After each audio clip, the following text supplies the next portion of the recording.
welcome back to another Josh K guitar video. Thank you so much for tuning in, and thank you so much for all the new subscribers for clicking that button. I'd like to go ahead and ask you, if you've please not done that yet, please do click the like and subscribe buttons.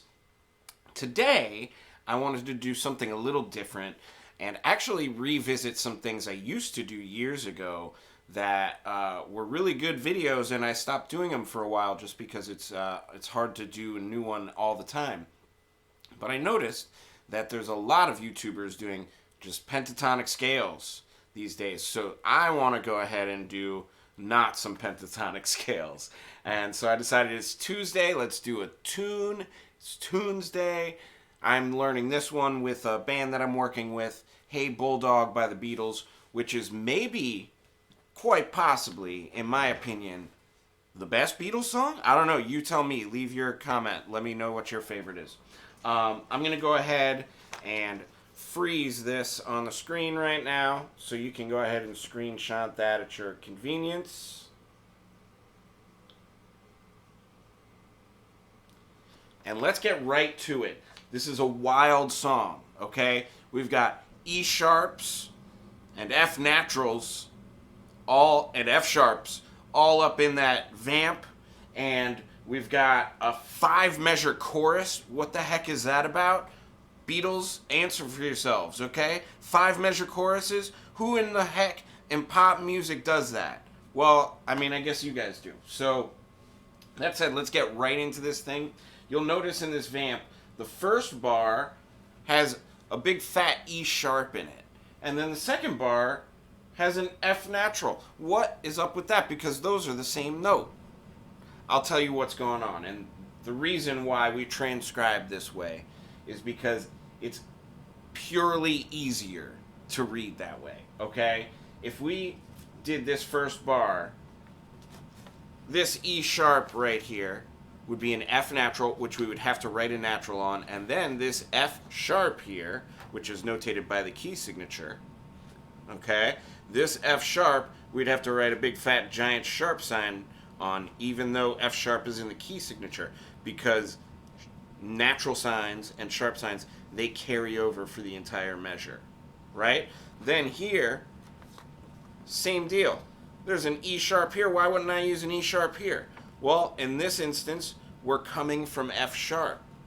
So it makes more sense to just write an F with no accidental here in the second bar, and we know it's an F sharp because it's in the key signature.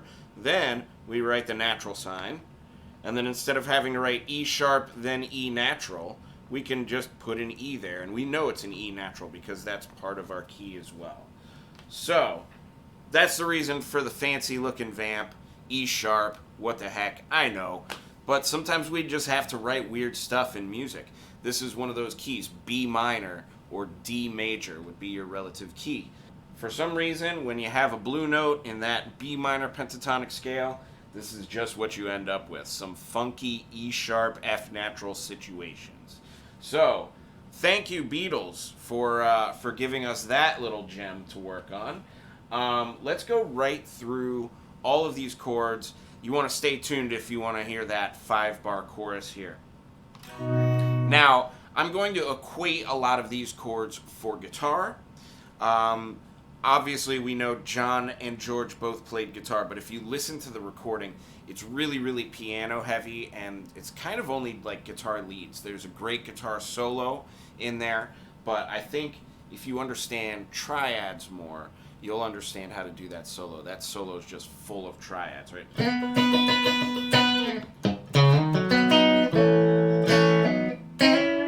Right?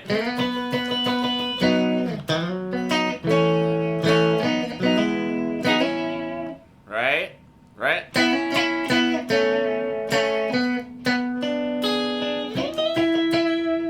Right?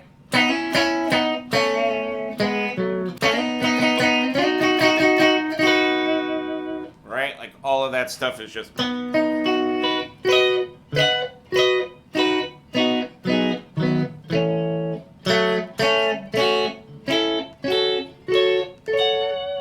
It's all of that that information just lives inside of studying your triads, which is why George is one of my favorite guitar players, because he just uses that information. It's like clinical information, but he just uses it so musically and so beautifully. So thank you, George, for your music. But that said, we start on a B major chord. That's our 1 chord.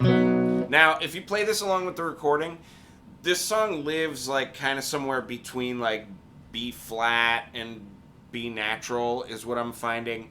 So I don't know, they're recording a tape, stuff gets sped up, stuff gets slowed down.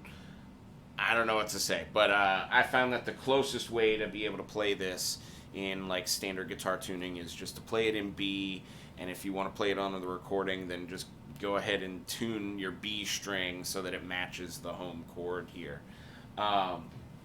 Anyways, that said, you could probably also write this thing in B flat. So full disclosure there, you know, if you wanted to get fussy about it, you could probably make a bunch of equal reasons why maybe B flat minor is an easier key to write in, whatever. The band that I'm playing in, we're doing it in B, so I went ahead and wrote it out in B. We're starting in B major. That's our 1 chord. You can do like a B major bar chord. That'd be starting on the E string, 7, 9, 9, 8, 7, 7. Or I like this one. It's kind of like an A shape. So you're doing the 2nd fret on the A string, then 4, 4, 4 coming down. And if you can make this kind of a triple stop, so that you're just doing those notes and then hitting this note, fret 2 on top, that's great. But to be honest, a lot of people, you know, they kind of swear by that as being the bar chord. Here's the thing though, this is an F sharp, that's an F sharp. So if you're playing one of them, I think you're good to go. Then I like this for F sharp minor. It's actually an F sharp minor 7. But I just think it sounds really cool on there, and I think what George is doing there for the solo, it kind of falls within the territory of that F sharp minor 7 and the B major chord. So the way I'm doing that, I'm wrapping. I like to do it by wrapping my thumb around and then muting the A string. So I'm playing 2, mute, 2, 2, 2, barring all of that with my first finger.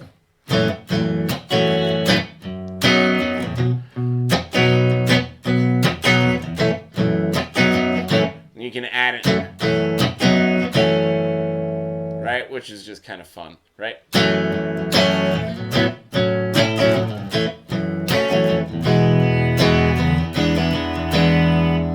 Anyways, I'm getting ahead of it. So next part is going to be an A chord.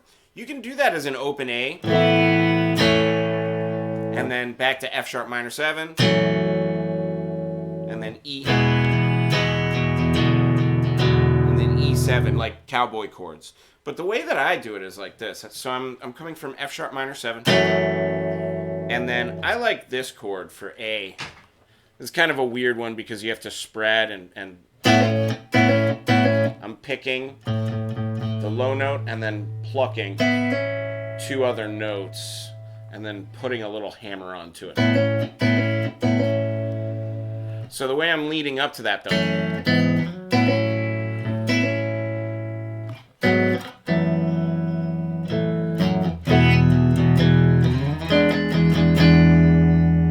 I like that a lot.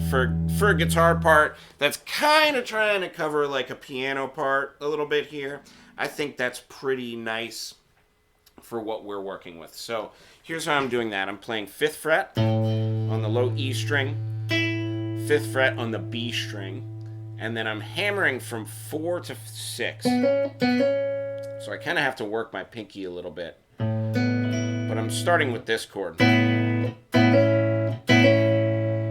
So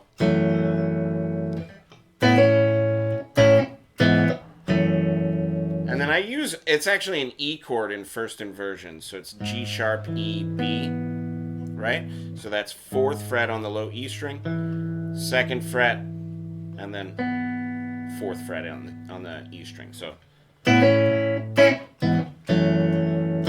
F sharp minor, E, just like a cowboy chord E. So 2, 2, 3, and then open strings, and then an E7. That's going to be fret 7 on the A string, 6 on the D, 7 on the G. That's root, 3rd, flat 7, and then open strings. Right? Then, same chords.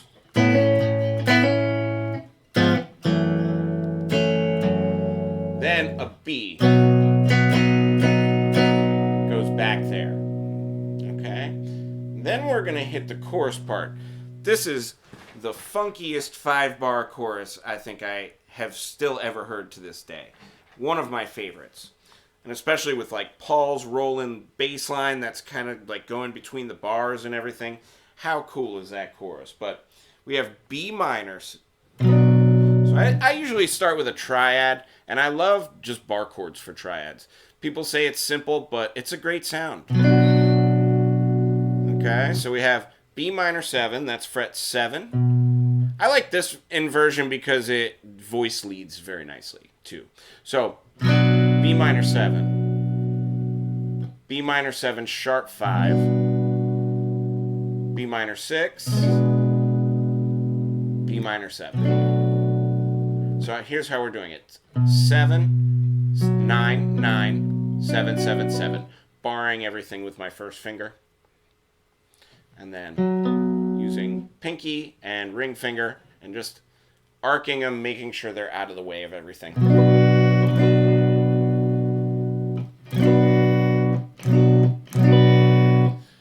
Right? So we start here, and we have root, 5th, root, 3rd, 5th, root. So what we're going to do is we're going to take this 5th on the bottom, and it's just going to move up. That's your sharp 5, there's your 6, and then we're going to have 7. Then when we go to our E minor bar chord, same thing.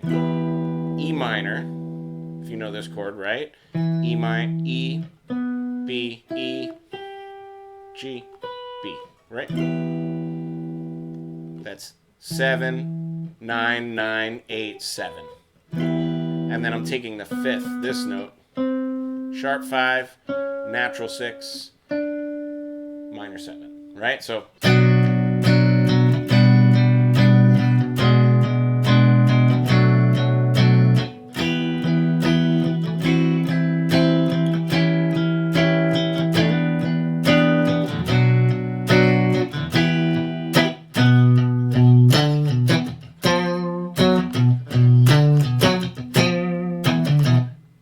to that opening vamp there, but we're going 7, 9, 9, 7, 7, 7. Then 7, 10, 9, 7, 7, 7. 7, 11. That's a bit of a stretch for most people. But it's a beautiful voicing of a B minor 6. Then for B minor 7, barring everything with my first finger, and then just playing fret 9 with the 3rd on the A string. Then same thing here. We have 7, 9, 9, 8, 7. 7, 10, 9, 8, 7, right? 7, 11. It's a little tricky. That's a big stretch. And then 7, 9, 7, 8, 7. So all those 7s are my first finger. Then we're back. B minor, bar chord, E minor, bar chord.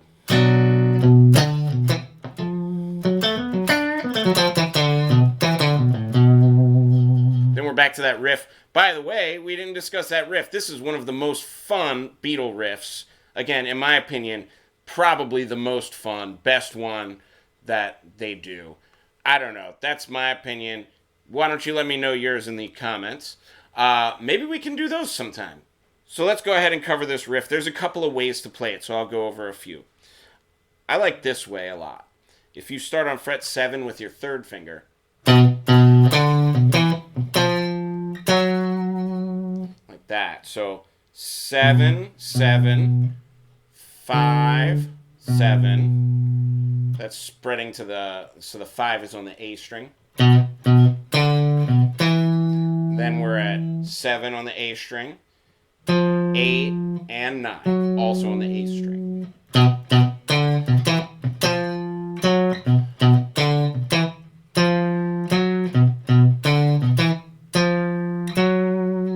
Then, for the second bar of this, you're just reversing those 7, 8, 9. It's going to go 9, 8, 7.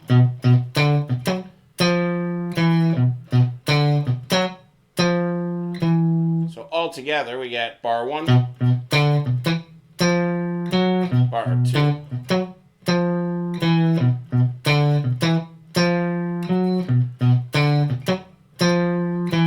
I love this one because this is a shape that's kind of transposable around. So say you want to do this up an octave.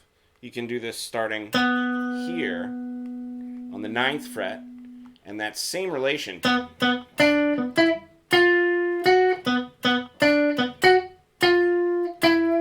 Everything kind of 2 frets away, right? So that's 9, 9, then move to the G string.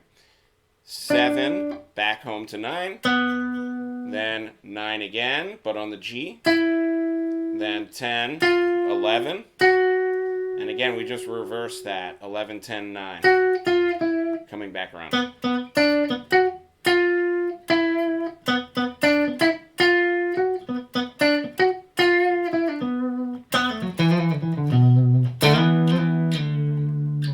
Anyways, I love this riff.